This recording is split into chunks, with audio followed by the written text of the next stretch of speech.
Okay. So, oops, wrong one. Okay. So we're talking about Austen's What a Man Should Be. And the quotation actually comes from Emma when she has found out that Frank Churchill is engaged, and she says that Frank is not what a man should be. And then she goes on to describe Mr. Knightley, which I think is just a lovely example. Okay, so we asked everybody when they registered who was your favorite Austen hero, and 47 people replied. There were a few people who registered a little bit later, and their replies aren't here. But so the hero that's the favorite is Mr. Knightley with 34%. Mr. Darcy was pretty close with 30%. Then Captain Wentworth with just about 21%. Henry Tilney had about 8.5%. And I think there were two people who said Colonel Brandon. So I don't think there's any big surprises here. Um, and maybe you all won't be surprised. So the least favorite hero, there were 44 replies. The overwhelming majority said Edmund Bertram. And it makes me sad, but that's okay. The second least popular was Henry Tilney with 20.5. Then Edward Ferris with 18.2. Um, Captain Wentworth, I think there were just a few people that said him, and then I think there was like one person who said Mr. Darcy and one person who said Colonel Brandon. So I think that kind of that question of like who's the favorite hero and who's the least favorite hero is kind of a good place to start the discussion of like, what are the qualities that the heroes have that we like, and then, what are the areas where they probably, um, have some flaws that could be helpful. So I am going to open the floor, and like I said, if people if no one is speaking, if someone wants to speak, that's fine. But if it seems like there's a lot of people, um, then please use the raise hand function, which we do still have that, don't we? Yes. Okay, Francis. I was saying raise hand. I want to make sure it was there. Yes, Francis. Kia ora, can everyone hear me? A little bit louder, maybe? Okay, can you hear me now? Yes. Okay, great. Sorry, I tend to be shy and retiring. Uh, this was such a great question. And it's interesting that I worked through the worksheet that you gave us. Thank you so much, Michelle. I struggled with Captain Wentworth so much. I was like, well, he is a good friend, right? He goes to Captain Benwick. And he will stick to his responsibilities when he sees them. So the whole Louisa thing, he did not realize. But then he's like, great, if they expect that, I will marry her. Those were the only good points I could get for Captain Wentworth, and I was surprised because I thought I actually really liked him. I was wondering if anybody else struggled to find good qualities in any of the heroes. Yeah, maybe starting with just general talking about Captain Wentworth, does anybody want to add to Francis's list of what Captain Wentworth's good qualities are? Several people put him as their favorite hero.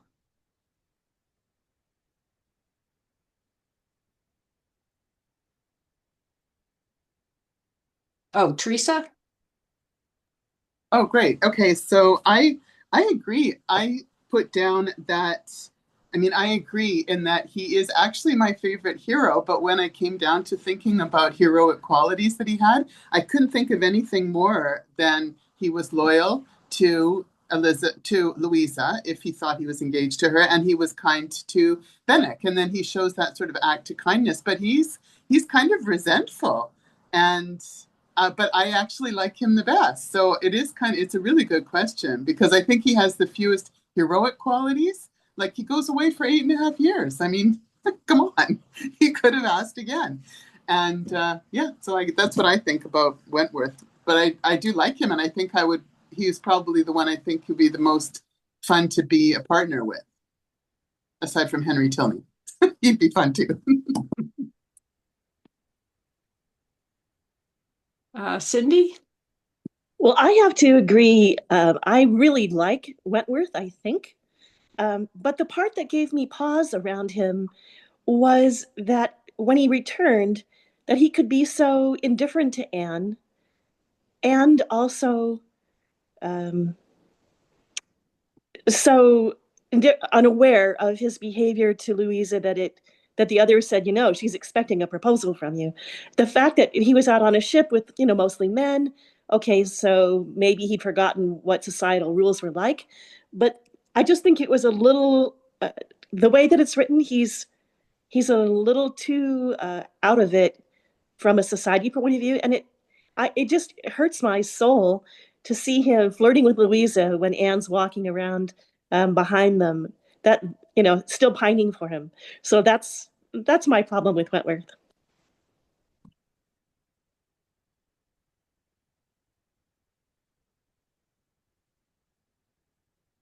Any other thoughts on Wentworth? Melody?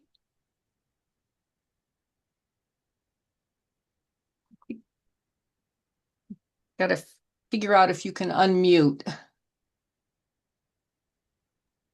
There You you can't go. you can't lip read.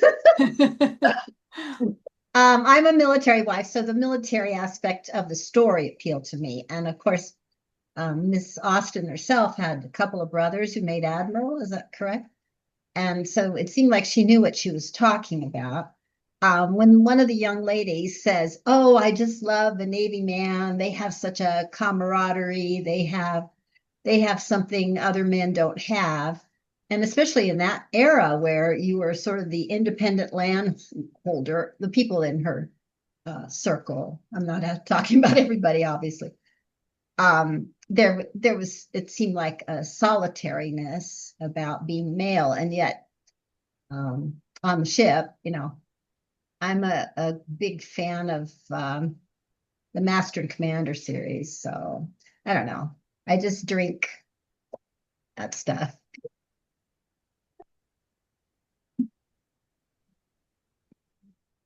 Are you done? Allie? Hi, just 1 second. Sorry. I'm sorry, I have like a 2-year-old, so I have to hide. Um, I think what I like about Captain Wentworth is that he is, when it really counts, he's there. Um, he is loyal. Um, and I don't know how to say it. It just, for the most part, he does mean what he says. And I guess I find that a very masculine thing that I find attractive. A man that is he he he means what he says. He does it. He's a man of action. Um, he made something of himself from nothing. And I don't really particularly mind that he's resentful towards Anne because, well, one, he's entitled to feel the way he does, but she didn't really explain her internal thoughts of why she refused him. So he was left to assume, well, it's obviously because I'm of a lower class, because I have no money and have no prospects, and you really thought um, less of me than I assumed. And he already has that chip on his shoulder more than likely, that he's aware that that's how he's seen. So I don't really have a problem with that. And otherwise, I mean, if he wasn't resentful, he really wouldn't really have a story. So yeah, I think that's fine. Okay. Tracy?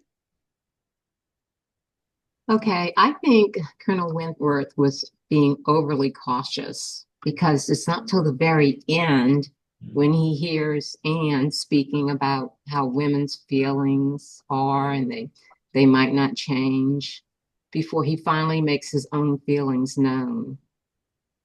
So I just think he wanted to be definitely sure she would accept him before he let his feelings be known. Yeah. Betty? Hello, everyone.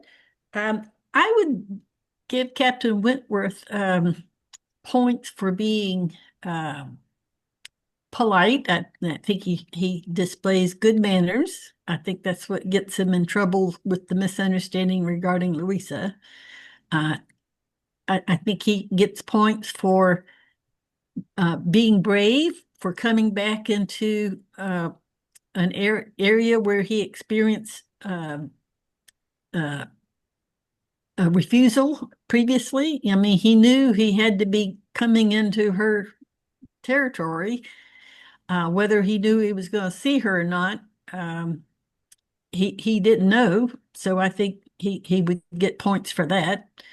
Um, so um, so good manners, bravery for a social setting, because he's already shown that he's brave in a military setting, and then going out on a ship that may sink at any moment, as he was describing. So he's brave there. Plus, he got a prize, so he captured ships. That took a lot of courage. So bravery and courage. Um, and then I would throw in the word that we didn't really realize it, and this is kind of piggybacking on what Tracy was just saying. Um, he used the word constant, and I'm trusting that came from the book, and I'm not remembering an adaptation. But he said, "Please do not say men are not constant," because he says, I was constant." We didn't realize that until he said so, and we're relieved, apparently. But anyway, those are just a few thoughts I would throw into the discussion. Yeah, he's probably the most emotional of the heroes in terms of letting, I guess once the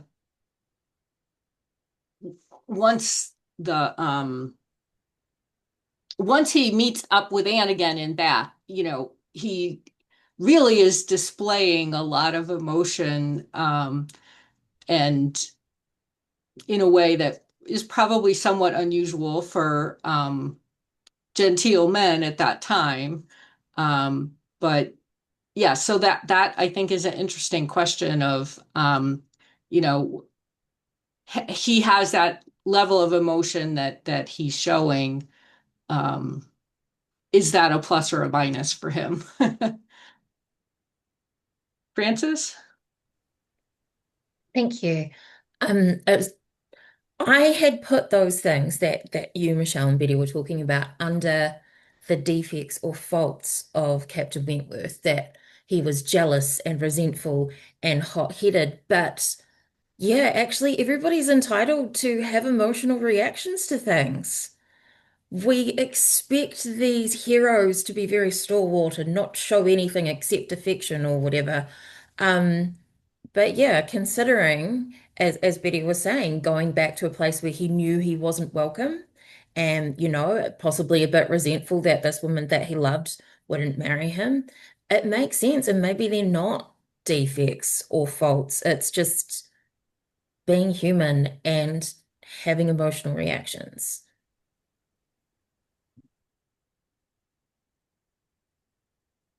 Ella?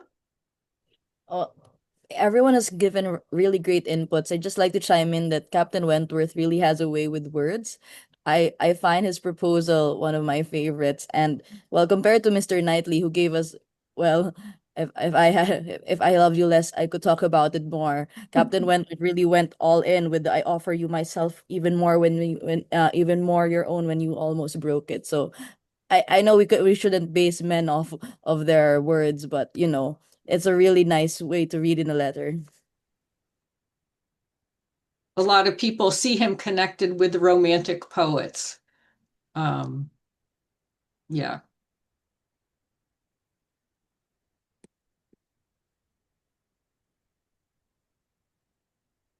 Any other thoughts on Captain Wentworth, or do people want to move on to a different hero? And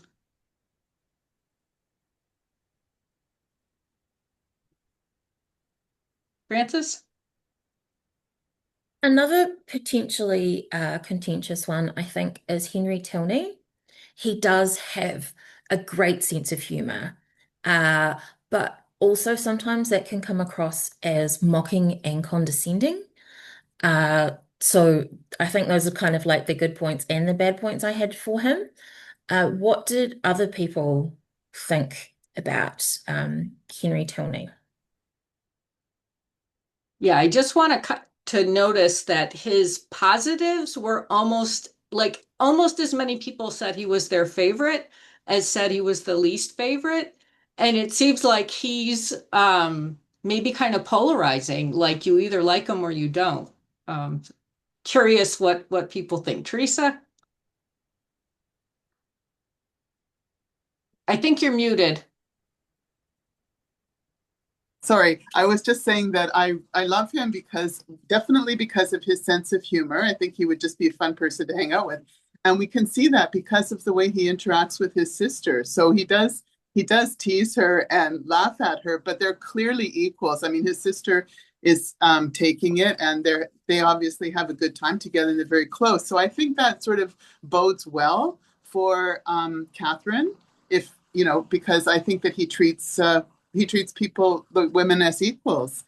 Um, I just want to make a link between all of the heroes. The one thing when I was writing down their good qualities, the one thing the word that kept coming up for me was that they're all kind in different ways. They all show they show very good kindness, and maybe Henry, I think he's kind. It's like he doesn't fall in love with Catherine, but he's kind to her and he asks her to dance, and then they become friends, and he's sort of nice to her and friendly. But all of the heroes, I think their defining quality, the most heroic quality, is that they're very kind to people. Not everybody, but that's yeah, I think that's a defining quality. Also, Henry also stands up to his father like some of the other heroes, which I think is a heroic quality. Yeah. Joy? Yes, I agree with Teresa on Henry Tilney. He is a hero who is not a hero in the Gothic sense, which of course Jane Austen is saying, I'm writing an anti-Gothic novel here. So the hero is going to be anti-Gothic. And he doesn't have to rescue her from the carriage that, is taking her back home. He doesn't have to rescue her in any dramatic way. But when he comes to visit her and really tells her what his feelings are, that to me is the hero, the person who can be so honest and you know yeah, he does go against his father, which is very heroic. It's not easy to go against your family. So he's always been one of my favorites because he just does the right thing without having to be this, let me lay out a lot of money or let me, rescue you from, the villain or anything like that. So I appreciate that subtlety that Austen makes with Henry Tilney. And I just want to add, yeah, I agree. And I just want to add that he doesn't ever treat Catherine in a way that would make her uncomfortable. Even when he finds out that she's actually considered his father to be a murderer, then he basically just says that's not what happened. And then he treats her even more kindly the next day. So I love him and he's funny.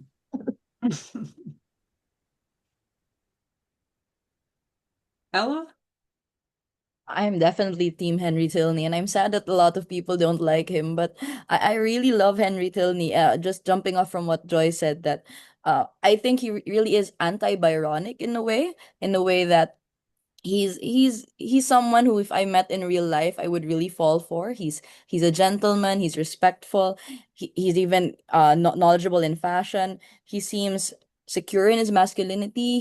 He likes Catherine, he appreciates Catherine. And I really see those really good qualities in Henry Tilney. It's as if he's too good to be true. Like if he were someone I met, he would be this really fine man. And I guess the only downside is I do agree that he can sometimes come off as condescending. But I wonder if that's because he's some years older than Catherine. But I don't know, that could also be a point that ticks people off. Yeah, it seems like the question is, do you take him seriously when he's making fun of women to Catherine and his sister? Like, is he making jokes or are you taking him seriously? And it seems like that's maybe where the question, like the people that like him think he's making a joke, and the people that don't like him think, yeah, that's what he really means. But he is really, I see, I think he really is clearly making a joke, because after he does that whole thing, then his sister says, oh, we'll get nothing serious out of him now. I mean, she knows what he's like. So I, for one, always thought of it as a joke, actually. Yeah. He's lucky he has Eleanor. That's all I have to say. Allie?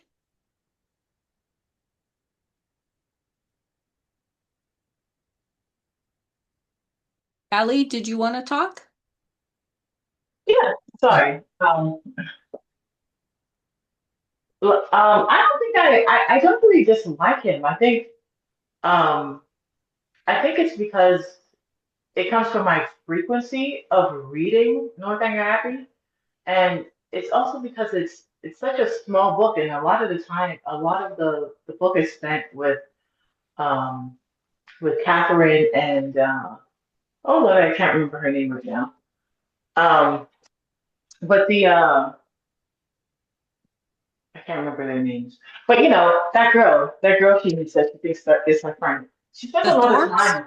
Yes, the Thorpe, that's it. And so, um, I guess because it's such a small, short book, and a lot of it is divided. But I do like him. What I do read him, I really enjoy him. I don't take what he said seriously, because if he if he didn't really care for Catherine, he wouldn't take time to explain things to her, because it's very clear that she's naive.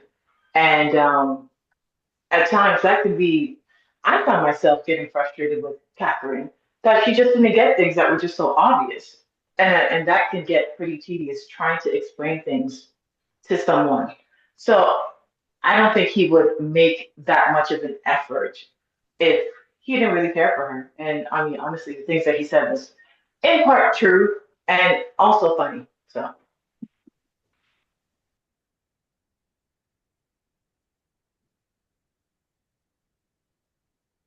Elaine?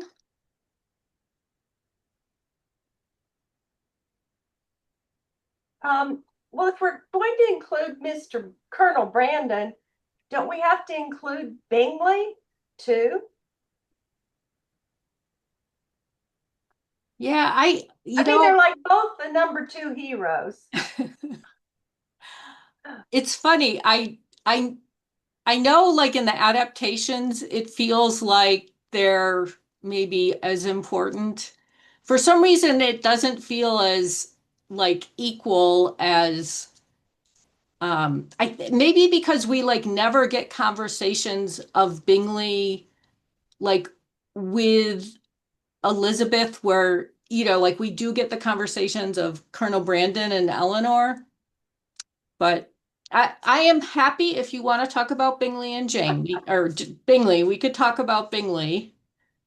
Well, he certainly doesn't come across as strongly as some of the others, but I had recently done a talk looking at men, but I was looking at all the men in Pride and Prejudice and comparing them by age and status and fortune and how they presented themselves.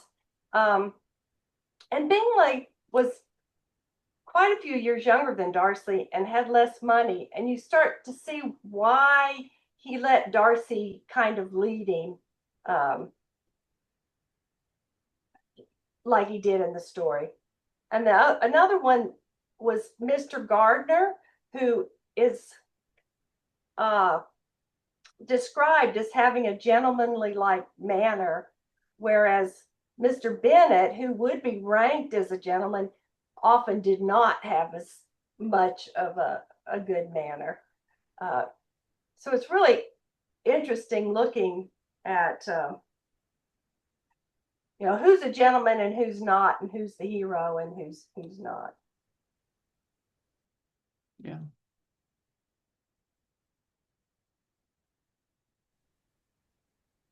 Well, we haven't talked about either Mr. Darcy or Mr. Knightley, and those seem to be the two most popular. So, anybody want to take a stab at what virtues abound in those two heroes? Melody?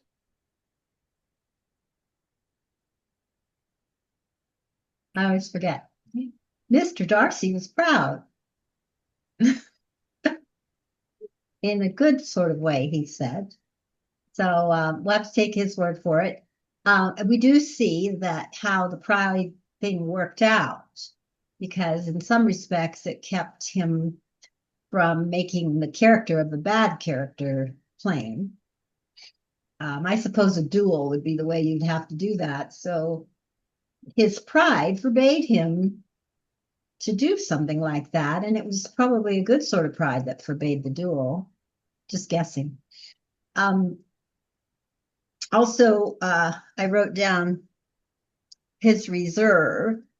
Now, I think the housekeeper gave us the best picture of Mr. Darcy when she said that he doesn't rattle on like other young men, and there's something to his credit in that. A lot of us want to know what people are thinking, what people are feeling, especially the men in our lives, and we don't always get that. Or after I hear what my husband's feeling, I think, I'm sorry I asked sometimes, because then you have to be responsible for what you've learned instead of just blindly going on and feeling like you're reading their minds or hearts or whatever it is. But anyway, now I'm rattling on, so I'll stop. Betty? Well, since I voted for Mr. Darcy as my favorite hero, I'm sort of obligated to speak up for him. I think he gets points for listening to Lizzie, especially when she claimed that he wasn't a gentleman.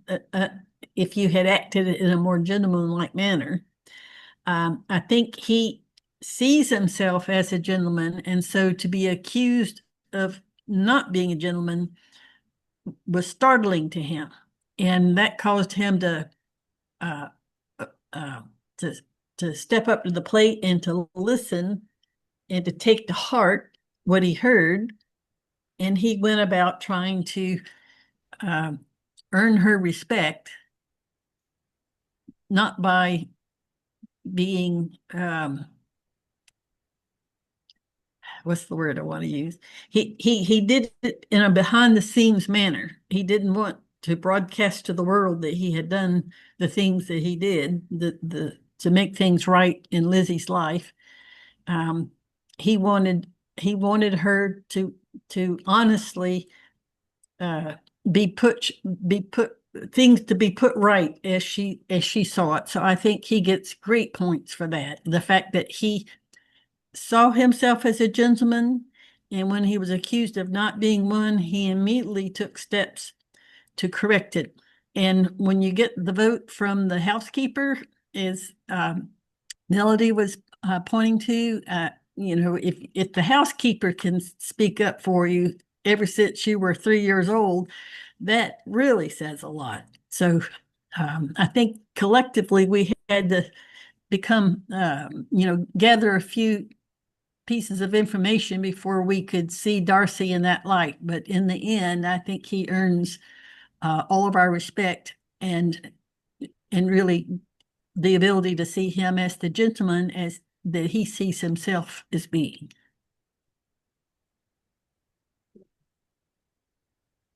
Virginia?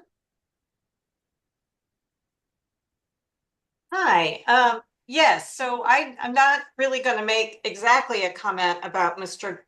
Darcy or Mr. Knightley, but what I've been thinking about as I'm listening to everyone talk is, what is it about being a hero that makes us like or not like them? And I think with all of these heroes, what we're looking at is, or what the heroine is looking at is which of these men would be someone, these are marriage plot novels, so which of these men would be the companion I want to be with? And with, the exception of Colonel Brandon, most of these heroes are relatively young men. And so I think, and what made me kind of prompted this was the lady who made a comment about Elaine, who made a comment about Mr. Gardner, because I think of Mr. Gardner and Mrs. Gardner as sort of this model companionate marriage. And there's another couple like that in Persuasion, and I can't remember the name, but it's the military couple who rents the house from Anne Elliot's parents. The And Crumbs. yes, and so that man is also sort of a model for these younger heroes. And in some respects, Mr. Gardner kind of plays that model for Darcy. I can't really think of a person in that role, perhaps. In Emma, perhaps Emma's governess's husband, although I can't remember his character all that well. And Mr. Knightley is, not super young himself. He's pretty well established in his personality in that novel. But anyway, it's just a thought that there are these secondary male characters who serve a purpose of showing what might be down the pike for their heroines when they pick the right hero. Yeah. I think Allie had her hand up first. Allie?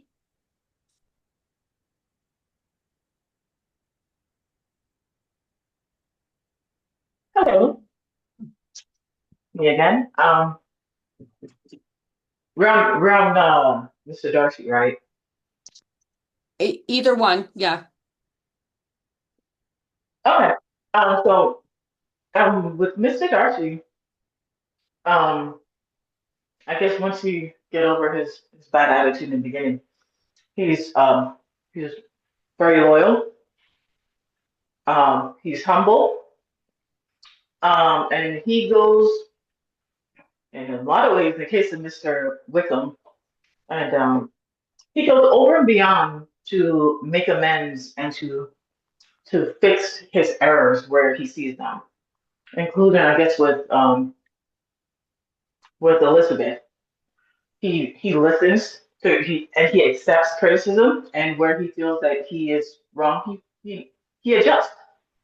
Um, he's also another one who I would say is a man of action. He doesn't just lay there. He does things. He takes care of his sister. He takes care of his loved ones. He takes care of his obligations. He may not favor Lady Catherine very much, but he respects her. He does his duty uh, that he towards her. Um, yeah, I think that's pretty much it. I mean, the one thing I don't know. I'm just gonna leave that alone. But yeah, I think there's not much I would say that I don't like about him, and I would say that really my top three of the men would be Mr. Darcy, Mr. Knightley, and Captain Wentworth. And mostly what I find that they all have in common is that they're older men. Um, both Mr. Knightley and Captain Wentworth, I believe, are in their 30s. Mr. Darcy's about 28 or so. They're older established men. They've made, for the most part, their youthly mistakes and they've had their indiscretions. Um, and, you know, I mean, they're not too proud, I would say, to change, to um, look at someone else's perspective, but also not bend to that person and try to overcompensate and end up taking on another person's point of view. They incorporate it within themselves and they, you know, interpret it, reinterpret it, and, you know, execute. Thank you. Think we've had a couple of people that are also raising hands on the video. So I can't remember if it was Mary or Rosemary first, but why don't we do Mary and then we'll do Rosemary next.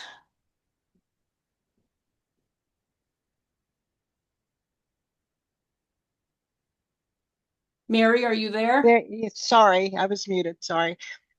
Yes. I've liked what everybody's had to say, and I agree with most of it. I would like to point out that for me, my personal opinion is that one of the things I look for in a hero, I guess, is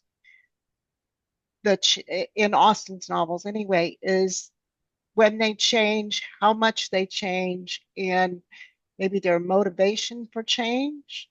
Um, to me, some of these heroes that we're talking about do more of that than the others. I don't think Henry Tilney, while he's funny and he's great with Catherine and all of that sort of thing, he doesn't, to me, change as much during the course of the story as, of course, Darcy does, or Wentworth does, for example. Um, they learn from their mistakes. They try to be better men for the woman that they love. Um, I don't see that as much in Henry Tilney, and maybe somebody can convince me otherwise. But I do think he does have heroic qualities, like as we've mentioned, he's kind to Catherine and he's a great, seems to be a great brother. Um, but he doesn't, to me, he just doesn't, he's not at the same level as the others. And I think with Mr. Knightley, he's kind of already, as the eldest or one of the eldest male characters, he's already kind of, he doesn't have a whole lot that needs to be fixed. So, it's not like, it's not as flawed as Darcy to me. But he does have, I guess, a bit of a tendency to lecture and preach at Emma, and I think she'll teach him to stop doing that.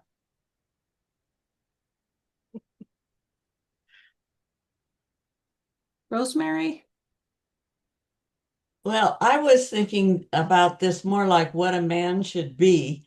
And uh, Darcy is my favorite romantic hero, but I think that Mr. Knightley is more of what a man should be. Maybe because he's older, but I just think, he does these things that helps people, and it's all very quiet.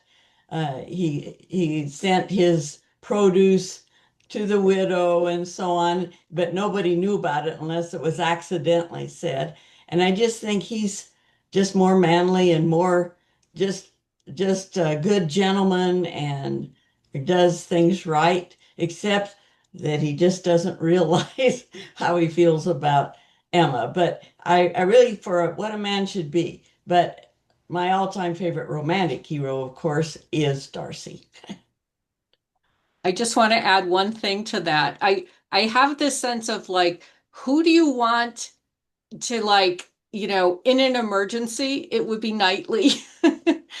That to me, that sort of connects with that, like jack of all trades. Francis.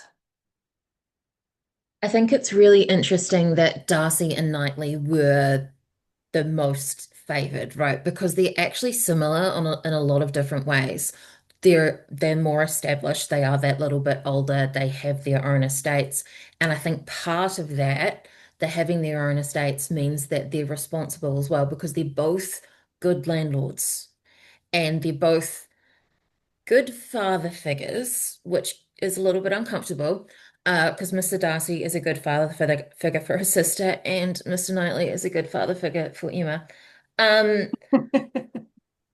so much so that when we were doing a read of Emma, someone was complaining that they don't like Mr. Knightley because he's such an old man and he's a dad and stuff. And I'm like, oh, maybe it's daddy issues for some of us that we're like, oh yes, I do want someone to look after me, to be my dad. But in addition to that, both of these characters, Darcy and Knightley, will support their wives, but also allow them to be independent women.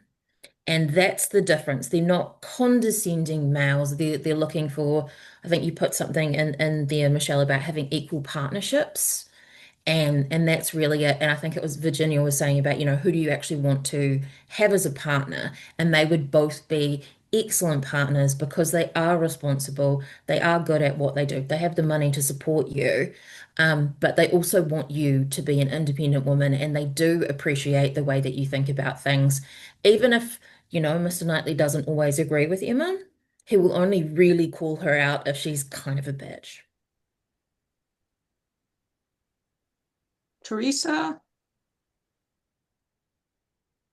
I just wanted to add on about being what a man should be. I just finished watching a podcast by this fellow who has created a website and a podcast called The Art of Manliness, which sounds terrible, but it's actually really good. And he interviewed John Mullen, and they talked about Mr. Knightley and about how he does his kind gestures almost in secret. He doesn't trumpet it. So he's not only kind, but he's doing it quietly, which is a real sign of being, pretty grown up, I think. So I would recommend that podcast. The other thing is that what struck me when I was thinking about all these different heroes was in three cases anyway, about how this is totally, I don't know if this is off topic or not, but in Henry Tilney's case and Edward Ferrars' case and Edmund Bertram's case, I mean, they're all our heroes in the books, and they all have brothers who are kind of terrible. I mean, really terrible. So I just thought that was kind of interesting the way that Jane Austen contrasts these three people with these three men with their brothers who are terrible. So I don't know if anyone else has thought about that or that struck anyone else. I mean, she's not even contrasting. I mean, not even to contrast them with the sort of the bad people like Willoughby. It's actually contrasting these brothers, which I think is interesting. I want to make sure, Marion, are you raising your hand? Yeah. Okay. I wanted to give you a chance to talk Yeah. because you haven't talked yet. You mentioned who would you like to have in your corner with you had a problem and things. And I think Darcy really is the man of action of these. When Lydia had her problems, he went to London, he took care of everything, and he did it unselfishly. He didn't even want Lizzie to know that he had done this. And also, Brandon, the way that he tried to take care of the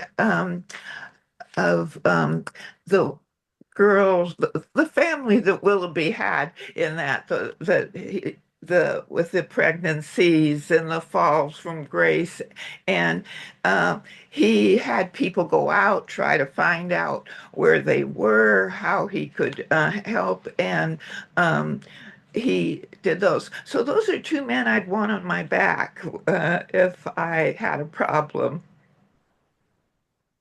Okay, good. Allie? So people are showing up on my screen when you raise hands. You show up on my screen as the order that you raised your hand. And I'm just trying to get people in that are raising it in the video. So, Allie, I think you're next on the screen. Okay. Well, if someone else wants to go, I mean, I've been talking forever. So if somebody else wants to go before me, that's fine. Okay. Elaine, do you want to? You got to unmute. Position I am on the screen there, don't you? I was kind of refer back to what Betty was talking about, comparing Knightley and Darcy. I think Knightley's definitely more mature. He's more self-aware. He's trying to steer Emma to be good. So I like all those things about him. But I think Darcy makes the most interesting transformation over the course of where he starts and where he ends. And I recently saw this article.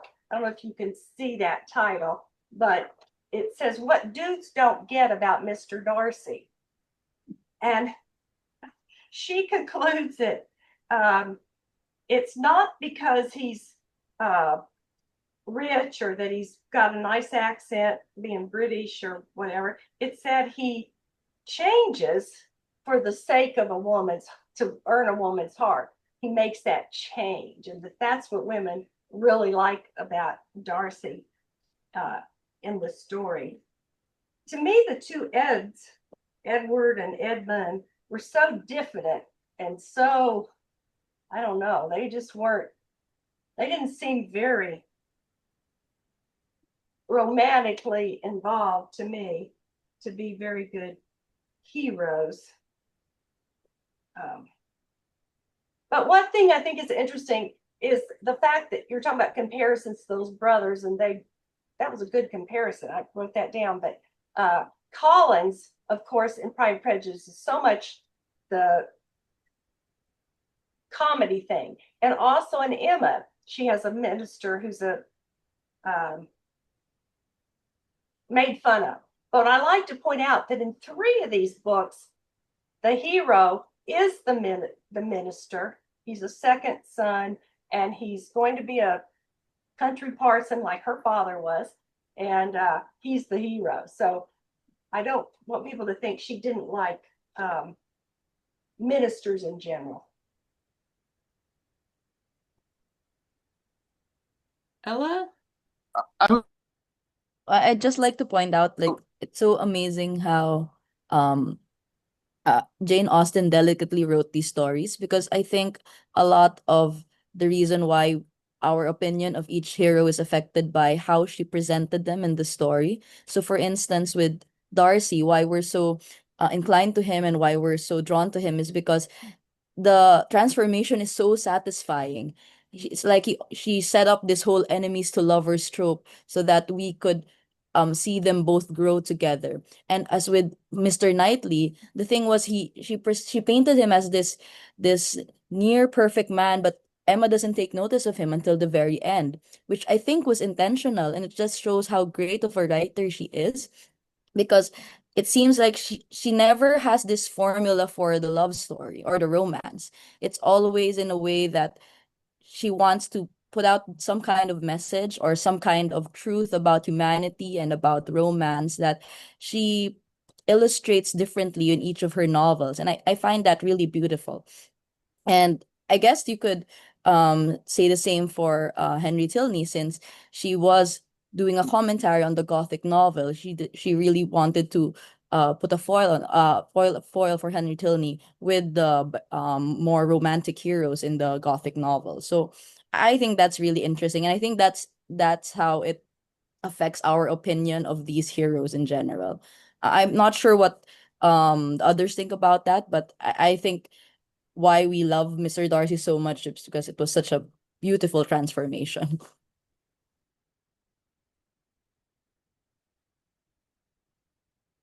Allie? Hello. Um, a couple of minutes ago, someone mentioned The Art of Manliness, that interview with John Mullen. I actually listened to it. It was really good. And it got me thinking that I think we need more of that. We need more men to read these books and actually like talk to us, like well, like discuss it, because it's really, I find it fascinating. Like I read these stories to my husband at times, and he has completely different interpretation, or he laughs at different points. And I always ask, I ask him why, and it's just something so, I guess you could say mundane, but he completely gets it from the man's point of view, which I just find sort of funny. Um, but when it comes to like Mr. Knightley, I guess with Mr. Knightley, he's someone um, that I would say I would want to lose his respect. And I think that also comes off in the book Emma, where that scene at Box Hill, where it does seem like that, like his respect for her went down a little bit.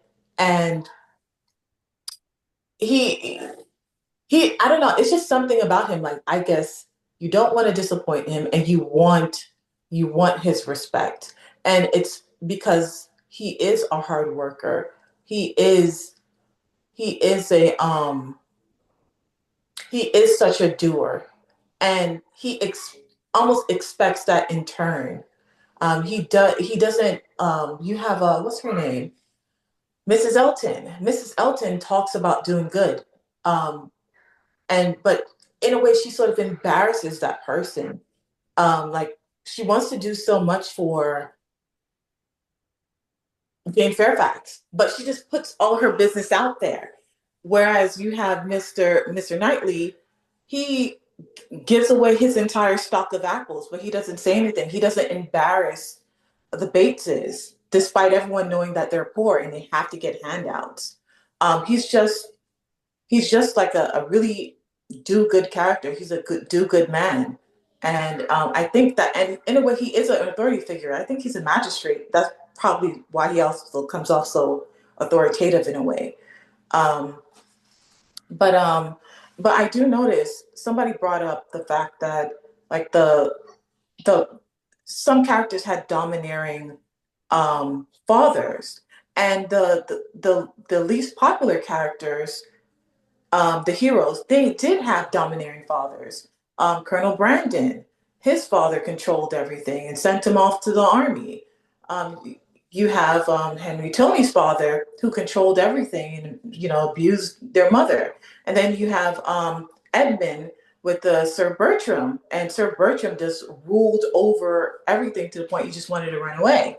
Um, and I think it, in a way, I guess if you look at it from a human standpoint and not just a character, that's why those men are not as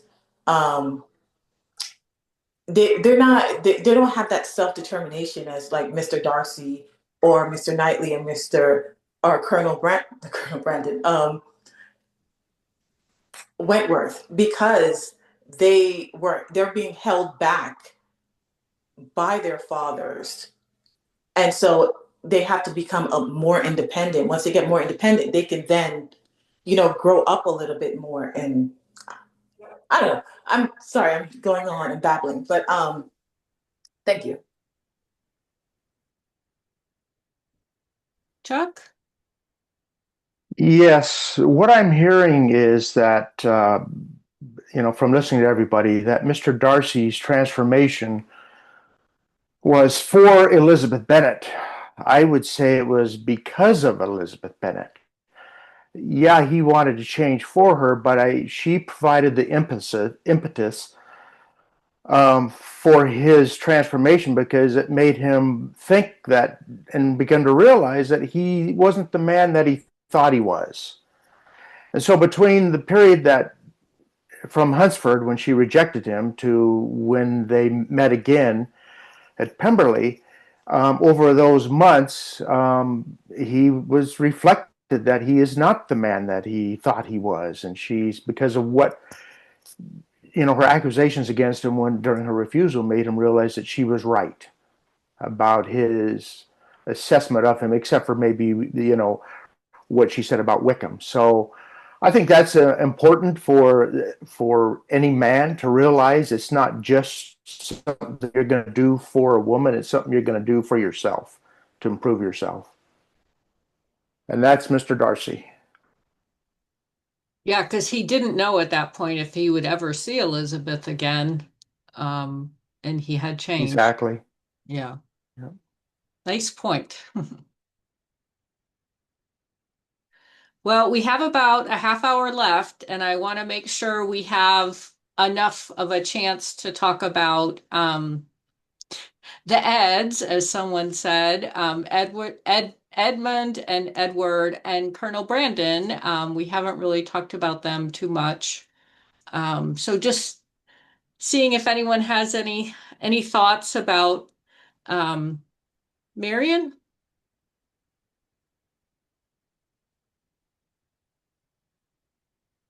Okay. With Edward Ferrars, his big baddie was that he kind of led Eleanor on while he was engaged to somebody else. And I'm wondering how he still gets to be a hero when Frank Churchill has been pilloried so much for doing the same thing. Um, and you could say that, okay, he wasn't hurting Lucy by doing this, and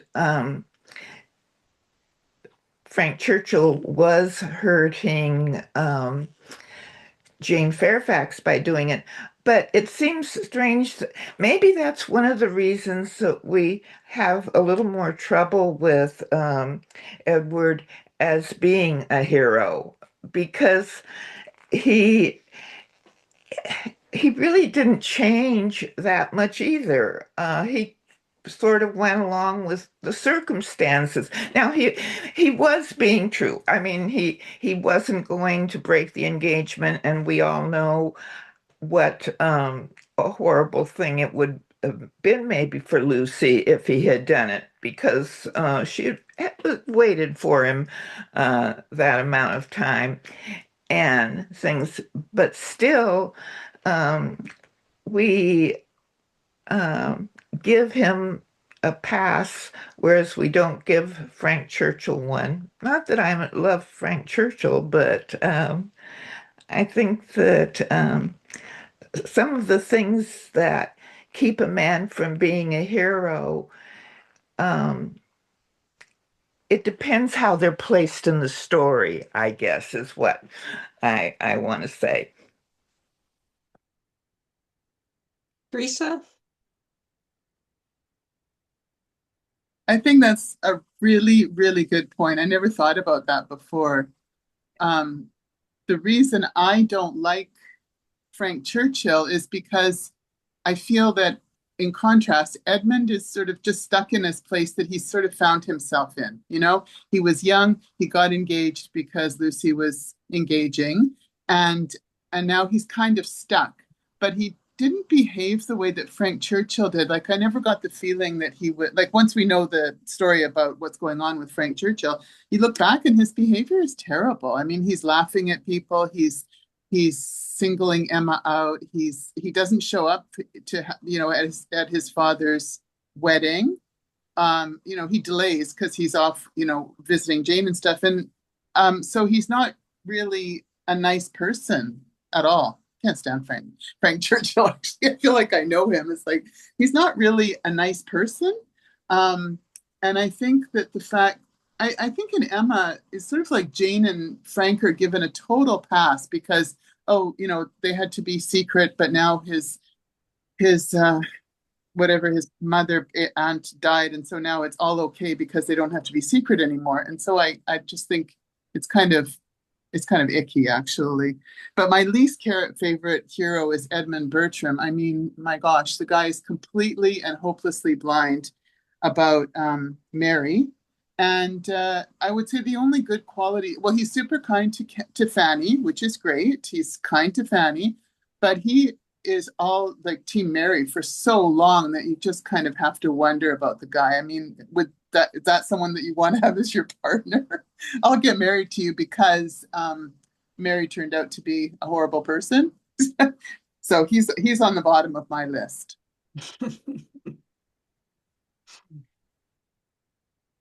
Betty? So I'm responding to the comment about Frank Churchill versus Edward Ferrars. I would say that I don't make them equally, I'll just say equally bad, because we already knew about Edward Ferrars' situation almost, for at least half of the story. We knew his situation. We knew why he hadn't told Eleanor of his situation. But on Frank Churchill's side, we were kind of blindsided. I mean, I read some commentary recently that said Jane Austen almost incorporated the need to read Emma a second time just because you're so surprised by the ending with Frank Churchill being engaged to Jane Fairfax that you want to read it again just so you can see, well, how did I miss that? Go and find the clues. So I always thought that was a fun reason to reread Emma. I need to read it like that. I haven't done it yet because I just recently read that thought about it. But being blindsided like that really causes you to not like the guy at all. And so as compared to Edward Ferrars, who was equally well, who had a similar situation, but at least we knew about it. So it was kinder to the reader on Ferrars' side versus Churchill's side. I think Rosemary was next. When you said that you didn't have to dislike any of them, I put Edmund at the bottom, but I don't dislike him. And I actually like the way he stuck to, even through Jane Fairfax, pretty much stuck to his chosen profession. And even though she kept trying to talk him out of it, and he was kind to Fanny and so on, I just felt he could have gotten a little more alert a little earlier. With Edward Ferrars, when I first read that, when I was a teenager and I went along with Jane Austen's whole thing and he was the hero and I kind of excused him because he was young and he didn't ever expect to meet somebody, he thought he was in love and then, a few years later he realizes he isn't. And in our times, that would be no big deal. He'd just break the engagement or whatever, but he's stuck in being honorable. So I liked him. And before Hugh Grant ever came around, I had a kind of what would you call it? A cousin-in-law, I guess, a cousin, step cousin, I guess, who was older than me and married a guy named Ed. And I always pictured him, which was, just a tall, thin, quiet, brown-haired guy that was nice looking, but not, you wouldn't outstanding. And so I pictured him in my mind. So that made me like him even better, I guess. So I just went along with Jane that he's the hero and that's okay. Allie? Hi. Um, when I think about like the differences between Edward Ferris and oh Lord, what's its name? Frank? Yes, Frank Churchill. Um, I think about maybe like two things. I think one is more self-determination. Um, I I think the gentleman previously he was speaking and he said something about, when you're a man, like you need room to grow. You need to self-actualize and find out who you are. And the thing is that his Edward also had like a matriarch that was very domineering. He didn't really have a lot of choices. And the previous speaker said that he fancied himself in love because he didn't know what else to do. So he was trying to, and I think in a way he was trying to form maybe his identity, saying, I'm going to save you from this situation. I don't think it was really love. And he did stick by her until the end, and then she jumped ship. Um, but with Frank Churchill, I would say, thing with him is manipulation.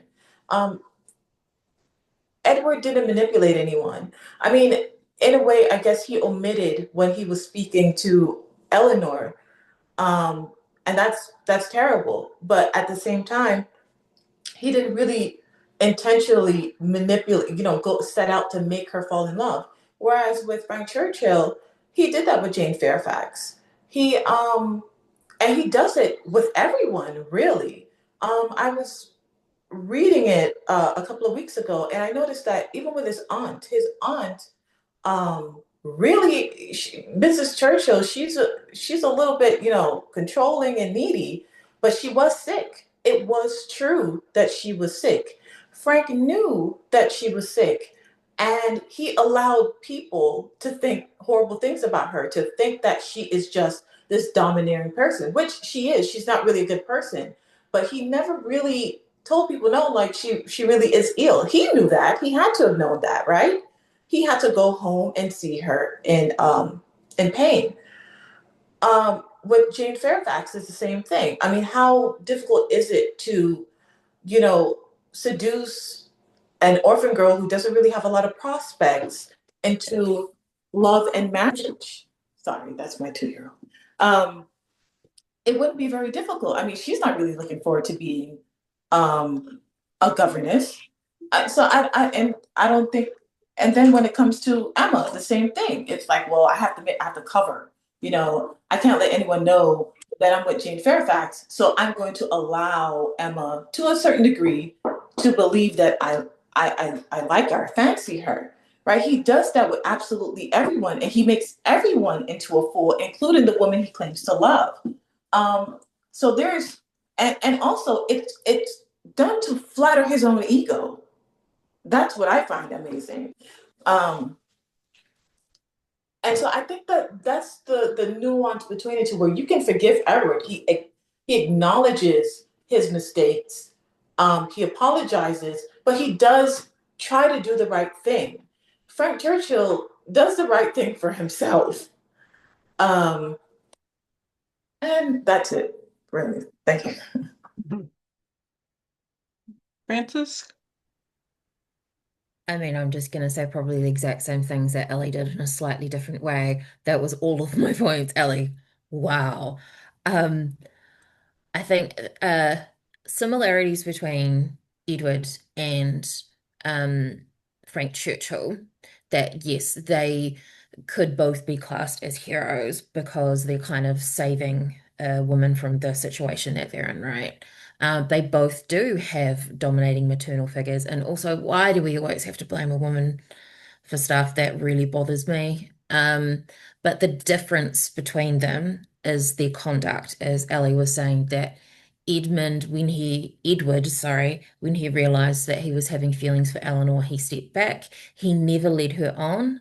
But Frank really led Emma on. He was just super lucky that she didn't fall for him. The way they behaved about their engagements was so different. It was a game to Frank, and he continued being all flirtatious and stuff, whereas Edward was much more respectful of his partner and the people around him. Yeah, I think for Edward, it's believable that like he got in love with Eleanor before he realized that it was love and not friendship. That feels believable to me. That that could have happened when they were both at Norland together.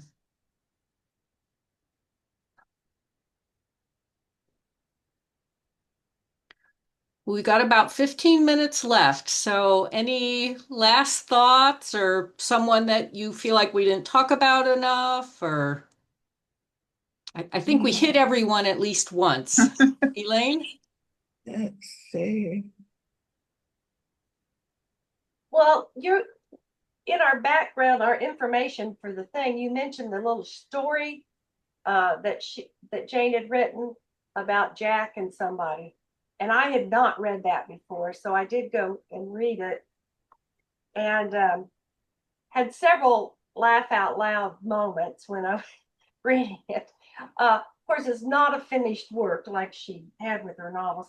But the one thing I found that was the most similar that I thought maybe she brought over to Mr. Darcy was somebody declares what this Charles person wants in a woman is youth, beauty, birth, wit, merit, money. And that is reminiscent of what Darcy says about what he would expect in a woman. So I thought that was interesting. Yeah, I think there's a little bit of connection with Charles Adams and Mr. Darcy. And again, it's totally toned down in Darcy, but there's a little bit of Charles Adams in him. Yeah. Teresa? Is Jack and Alice, well, I'm wondering why you asked us to read that. And also, I didn't realize that it was unfinished. It says fini in my book. And I did read it. I can't remember it at all right now. But I did remember thinking, why is it called Jack and Alice? There's no character called Jack. So I had a lot of questions about that. But I thought it was a finished. No, there was. I didn't, when I said it wasn't finished, I just meant it wasn't polished up. It wasn't. Oh, okay. It wasn't a well-written book like her adult book. Right. The character of Jack, right at the end, she says, "Oh, the hero of this story we haven't even talked about yet, and this was Alice's brother who drinks too much, and that was Jack." But that's just one of her funny things about the story. Oh, okay. Thank you. And he did serve a purpose. He died, which gave Alice more money. But still not enough for Charles Adams.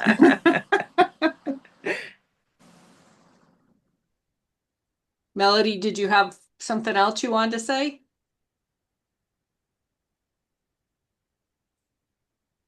I love that piece of music that was in one of the Jane Austen programs. It refers to the wrong side of 5 and 30. Have you heard that? It's from a musical play that was about Sense and Sensibility in Chicago. And if you look on YouTube for the wrong side of 5 and 30, it's a very touching scene where Colonel Brandon is looking at himself in the mirror and realizing that his first youth is definitely past.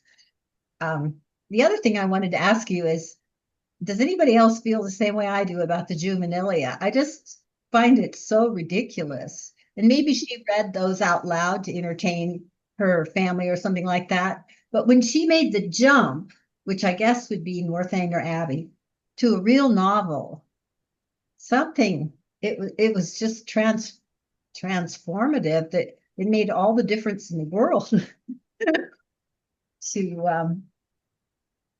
to just see her become a mature writer rather than just an entertainer for the moment. So that's all. I like to go back to the juvenilia to find like threads that come into the completed 6 novels. And the little Darcy connection with Charles Adams, I think. And I think it does sort of raise that question of, men had so much power in the Regency. If you were a rich, well-off man, they women had no power once they married. And so I think for me that sort of brought up the questions of power Ella? Oh, I just wanted to add a bit about Edmund Bertram. He's not really my favorite Austen hero. Um, I've listened to a podcast that was trying to figure out why Mary Crawford even fell for him, since she seems better suited to Fanny's older brother. It seems like they're not really in they're not a good match, but for some reason Mary Crawford's really hung up on him, and at the same time um Edwin Bertram is also really focused on Mary until the end when Mary's gone and he chooses Fanny in the end, which was a bit frustrating. If I were Fanny, I wouldn't choose Edmund anymore. But that was an interesting um point I saw in Mansfield Park. And to be honest, and I think it would be a bit controversial take, but I was actually rooting a bit more for Henry Crawford. If only Austen didn't write him off as this as she did in the end, it would have been a more interesting take for him, since I find Henry Crawford a more nuanced and interesting character than Edmund Bertram. But I don't know. That's for a fan fiction.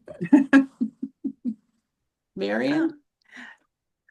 With Edmund, actually, this it was the way it was supposed to be. At the beginning of Mansfield Park, um, Sir, well, anyway, there was concern whether with these boys having this young girl come, if that would be a good situation.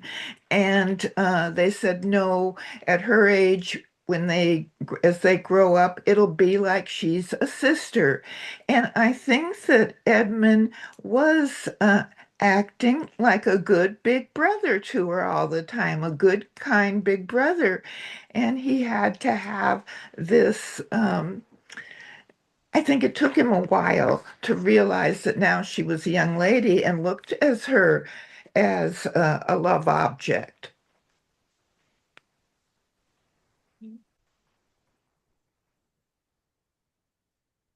I think also Mary like was attracted. So Edmund is described in the book as very attractive. And I think she was attracted to him as like a challenge, like how much can I make him change? Um, and that sort of like, can I have power over him?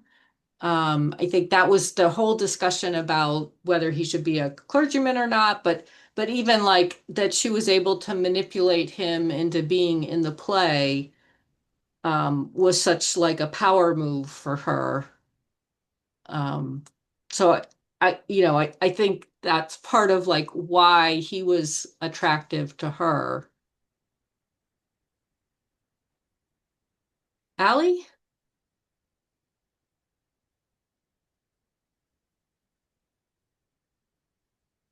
I think Elaine had her hand raised before me. Sorry, the order on the thing is different, but Elaine, do you want to go? I just wanted to say that I think Edward was so different from what Mary was used to, the type of people she'd been around in London, and he was so different. I think that's what caught her attention. But I would like to recommend this book to Melody and others. It's Jane Austen and the Creation of Modern Fiction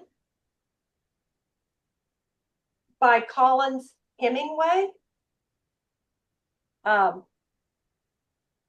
and he goes through it, Melody, book by book, and how she advanced in her skills of writing and all over the course of her books. So you might find that interesting. Elaine, I'm going to jump in because I've been trying to track down that book, and I was wondering how you accessed it, because I can't even seem to find it online. Well, JaneAustenBooks.net has it. I couldn't find it first, but Amazon has it right now. Oh, okay. And also, he's going to be at the general meeting assembly. Yeah. And they have a link because of that. They have a link from all the stuff about that program. to the where you can place where you can buy it. Yeah, I'm going to do that virtually, the conference. So I can't get that. Well, look through the website. I think maybe it's where they talk about the speakers. I'm not sure, but I know there was a link to Okay. buying this book. And then I double checked because earlier it had not been on Amazon except for a very high price. And they Okay. had it. They had it in a paperback copy. I had read it already from my library, but I wanted my own copy, and they had Did, it. okay. Did someone say that it was available from the Jane Austen bookshop? JaneAustenBooks.net. Okay. And it was, I believe, much cheaper through them than it was through Amazon. Okay. At least that was several months ago.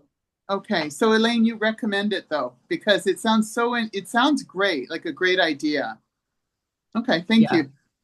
We used it for one of our meetings a couple of meetings ago, and for sort of thinking about things, and it was really helpful. Mm-hmm. It's really interesting what he has to say about persuasion too. Okay. You may be surprised, but Allie, did you still want to say something? Yes. I forgot the question. I think it was like why is oh my goodness, my memory today. Why is her name Catherine? The Crawford. Crawford. I'm sorry. Um why is she attracted to Edmund? And I think it's in part because he's so different from what she's used to. I guess my impression when I read Mansfield Park is that Edmund is in parts shocked by the things that I'm sorry, what is her first name? I can't remember at this point. I can't remember her first name. Franny or Mary? Mary Crawford. Yes, that's it. Elaine for the win. I'm sorry, my memory is terrible today. I think it's equal parts sort of horrified by the things that she says, but he sort of likes it, and I think that's what she likes about him, that he is like he's sort of buttoned up, and probably she gets a reaction out of him. But I also think he is a witty person. He does have wit, and he does make at least me laugh.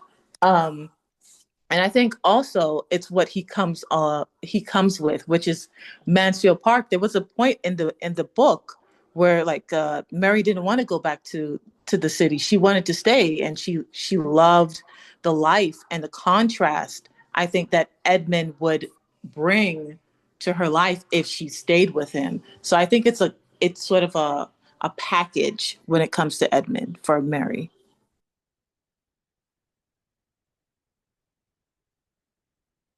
Okay, well, we are almost out of time.